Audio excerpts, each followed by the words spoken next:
Helping you find a well-paying career on this Workforce Wednesday. This week, we're helping you narrow down your job search to the industries showing the most promise here in Alaska. And here to tell us what they are is state economist Neil Freed and Martha Peck with the Alaska Process Industry Careers Consortium. Good morning to you both. Good morning. Good morning. Thanks for being here. So with the current economic state of Alaska looking pretty dim, are there any bright spots? Oh yeah, there are definitely bright spots. You know, so the oil industry and oil revenues kind of overwhelm the picture, but there are plenty of bright spots.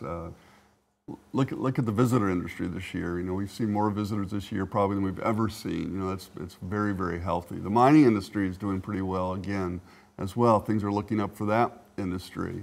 You know, another industry that's just constantly been doing pretty well is the fishing industry. Again, it has nothing to do with oil.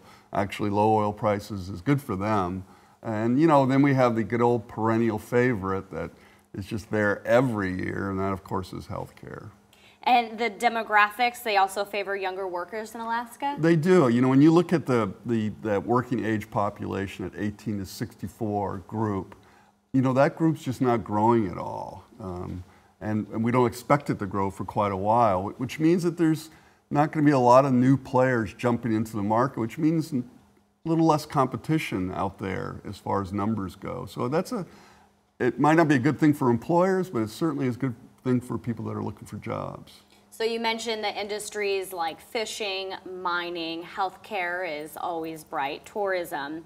Of those, which have the most jobs to offer? Well, you know, that's a good question. I mean, you know, on an in and out year, I would have to say healthcare. I mean, tourism is probably a bigger industry during part of the year, but healthcare is just one of those. There's not a year, you can't look from, you know, over the last 40 or 50 years, you can't find a year when it declined. You can find one year when it flattened out.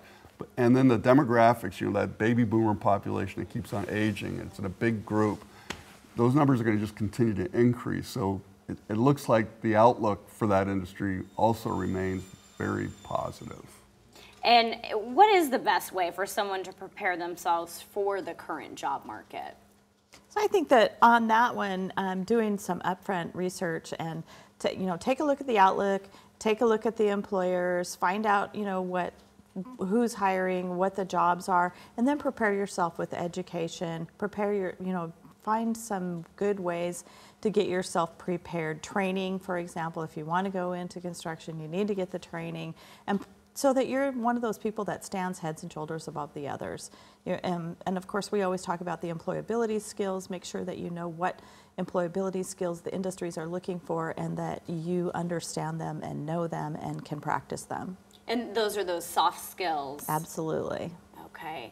And if we want to learn more, how can we learn more to get started and get that type of training that we need? Well, of course, at any time, anybody's welcome to call me or email me at APEC, or any of our other wonderful people in our office can help.